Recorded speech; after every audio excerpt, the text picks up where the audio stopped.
Hello everyone, मैं अंबुजरंजन झा आप सबों का आपके अपने YouTube channel logic is magic में स्वागत करता हूं। साथ ही इस चैनल के तमाम सब्सक्राइबर्स व्यूअर्स का तहे दिल से धन्यवाद, शुक्रिया, आभार।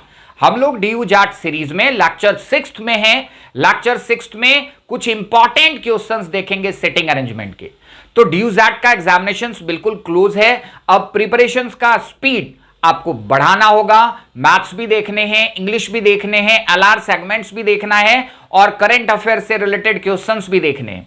तो कुछ प्रैक्टिस की स्पीड को तो बढ़ानी होगी। अगर एग्जामिनेशंस में हमको बहुत अच्छे स्कोर चाहिए, अच्छे कॉलेजेस में एडमिशन चाहिए, तो थोड़ा सा अब स्पीड अप हो जाए, एनर्जेटिक हो जाए, कॉन्सेंट्रेट हो जाए। चलिए मूव करते हैं हम लोग लेक्चर 6 की ओर। तो 6 नंबर जो लेक्चर है इसमें हम लोगों को क्या देखना है कि सेटिंग अरेंजमेंट के क्वेश्चंस हैं, न्यू ट्रेंड के क्वेश्चंस हैं, डीयू जैट में इस टाइप के क्वेश्चंस दिखते हैं। तो कंडीशंस क्या है, हमारे पास फ्रेंड्स गिवन है, 8 friends A to H are sitting around a circular table such that 5 of them are facing towards the center and 3 of them are facing away from the center। तो इस conditions को समझना है कि उसमें कितने persons inwards हैं और कितने पर्सन्स आउटवर्ड्स हैं। ये एक इंपॉर्टेंट पॉइंट है, ध्यान में रखना होता है क्वेश्चंस को बनाने से पहले। अब ये कंडीशंस हम लोग देखेंगे, साथ ही बात करें साइन कन्वेंशन का। तो साइन कन्वेंशन जो हमारा होता है वो इनवर्ड के लिए, मतलब फेसिंग टुवर्ड्स द सेंटर के लिए आप क्लॉकवाइज लेफ्ट लेते हो, एंटी क्लॉकवाइज राइट लेते हो। जस्ट अपोजिट साइन कन्वेंशन हम लोग आउटवर्ड फेसिंग के लिए यूज करेंगे, मतलब क्लॉकवाइज राइट कर देंगे और एंटी क्लॉकवाइज लेफ्ट करेंगे। ये ध्यान में रखना है। तो जैसे ही हमने 8 फ्रेंड्स देखा, हमने क्या करना है, ये 8 जो लाइन सेगमेंट्स है हमारे, ये हमने ड्रॉ कर दिया। मतलब 8 friends are facing towards the centre है। अब इंफॉर्मेशन, मतलब स्टार्टर, कहां से हम स्टार्ट करें ये देखने। अब देखो पहला इंफॉर्मेशन है 3 persons are sitting between F and H। 3 persons are sitting between F and H। तो F और H को आप किसी भी अपोजिट एंड पे रख सकते हो। आपने F को यहां पुटअप कर दिया और H को यहां पुटअप कर दिया, किसी भी अपोजिट एंड पे। इसे कोई नहीं कि यहां रखा, यहां भी रख सकते हो आप। जो अपोजिट एंड आपको सुटेबल लगता है आप वहां पे पुटअप कर दो। Who are facing towards the centre, conditions में है कि who are facing towards the centre, मतलब both of them are facing towards the centre. तो F और H दोनों के दोनों फेसिंग टुवर्ड्स द सेंटर हैं। अब इसके बाद का कोरिलेटेड इंफॉर्मेशन देखते हैं। C is second to the right of F। तो ऑब्वियस है C को यहां हम लोग पुटअप करेंगे। C is second to the right of F। Anti clockwise हमने राइट लिया क्योंकि F जो है वो फेसिंग टुवर्ड्स द सेंटर है। आगे का information, and faces opposite direction to F। इसका मतलब है C का जो डायरेक्शन होगा वो facing away from the centre है। तो C को हमने facing away from the centre कर दी। आगे का information, G is one of the neighbours of E। साथ साथ उससे पहले जो इंफॉर्मेशन है, A sits third to the left of C। तो A sits third to the left of C का मतलब है A को हम लोग एंटी क्लॉकवाइज डायरेक्शन में रखेंगे with respect to T and at the third places. तो A यहां आ जाएगा, sits third to the left of C। A का भी प्लेसेस आ गया। आगे के information, G is one of the neighbours of E। मतलब G और E दोनों एडजेसेंट होगा, तभी तो G E का नेबर होगा। तो एडजेसेंट वाले 2 प्लेसेस आपके हैं, यही 2 प्लेसेस हैं। मतलब G और E को आपको यही फिक्स करने हैं। आगे का information, only 2 person sits between G and B who is not neighbour of H। मतलब B यहां है नहीं, B is not neighbour of H। And only 2 person sits between G and B।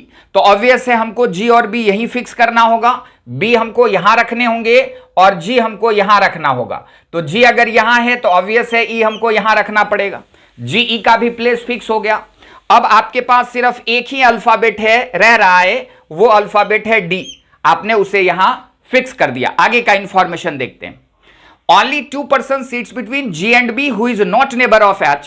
G doesn't face C।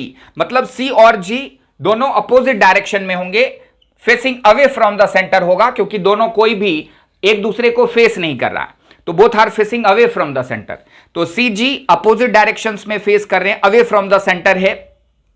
G and A face the same direction. G और A same direction में है, मतलब away from the centre होगा। तो G, ए और सी, यहां पे ध्यान में रखना है कि only 3 persons are facing away from the centre. तो G, A and C all of them are facing away from the centre. तो ऑब्वियस है अब जो रिमेनिंग पर्सन्स हैं वो हमारा फेसिंग टुवर्ड्स द सेंटर होगा। तो फेसिंग टुवर्ड्स द सेंटर में बी, ई, डी जो तीन रह रहे थे जिसका डायरेक्शन हमने फाइंड आउट नहीं करा था, तो बी, ई और डी ये तीनों फेसिंग टुवर्ड्स द सेंटर। साथ ही साथ और दो पर्सन्स हैं एफ और एच, वो तो स्टार्टिंग में ही है। तो ये हमने देख लिया कि बहुत आसानी के साथ कि हम कैसे इन आठों के आठों पर्सन्स को हम अरेंज कर पाए। इंफॉर्मेशंस था, हमने इसको सेटिंग अरेंजमेंट के अकॉर्डिंगली फिक्स कर दिया, प्लेस फिक्स हो गए। अब जो क्वेश्चंस है वो इसी डायग्राम पे बेस होगा, वो बहुत ही आसानी से हम कर सकते हैं। क्वेश्चन नंबर 1 देखते हैं। जी एंड ए, लास्ट जो इंफॉर्मेशन था, G and A face the same direction but opposite to F. तो G and A face same direction and opposite to F, मतलब away from the centre. What is the position of E with respect to A? E का position with respect to A facing away from the centre, तो second to the right होने हैं। Fourth number second to the right. Position of E with respect to A is facing away from the centre, तो away from the centre है और E का position है, तो E का position anti clockwise direction left होगा, तो second to the left, that is third number. Third number second to the left, A away from the centre, anti clockwise direction में है, लेफ्ट होगा, तो E second to the left of ए। इसके आगे है second number, how many persons are sitting between C and H? C और H के बीच में कितने पर्सन्स हैं? Only 1 person, counted from the left of C. Counted from the left of C, तो counted from the left of C मतलब C है away from the centre, anti clockwise left लेंगे तो एंटी क्लॉकवाइज में only 1 person है, only 1 person. Next question number 3, 4 of the following 5 are alike in a certain way and hence form a group. Which is the one that doesn't belong to this group? मतलब 5 में से 4 एक जैसे, मतलब ये जो arrangement है इसके अकॉर्डिंगली एक समूह का निर्माण करते हैं और एक उस समूह में नहीं आता है, उसे हमको अलग करने हैं। तो बी, सी, एफ, डी, ई, बी है, सी है, एफ है, डी है और ई है, except C all of them are facing towards the centre, मतलब C facing away from the centre है, इस ग्रुप में हम उसे नहीं ले सकते। आगे, which of the following represents an immediate neighbour of G? तो represents immediate neighbour of G में कौन है? ई और ए दोनों हैं, तो ऑब्वियस है ए हमारा आंसर आ जाएगा। विच of the following represents the group of persons facing away from the centre?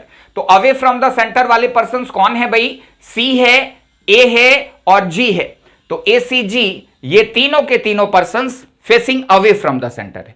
तो बहुत ही आसान है, अगर आप इंफॉर्मेशंस को देखते हो और उसके अकॉर्डिंगली अगर आपने डायग्राम बना लिया तो बहुत आसानी से आप क्वेश्चंस को कर सकते हैं। जो बंच में 4 और 5 क्वेश्चंस हैं बड़ी आसानी से वो बन सकता है और हम स्कोर को अच्छा स्कोर कर सकते हैं, मतलब स्कोर को बूस्ट करने में ये हेल्पफुल है। एलआर का जो सेगमेंट्स है उसमें ये आपको मदद करेगा।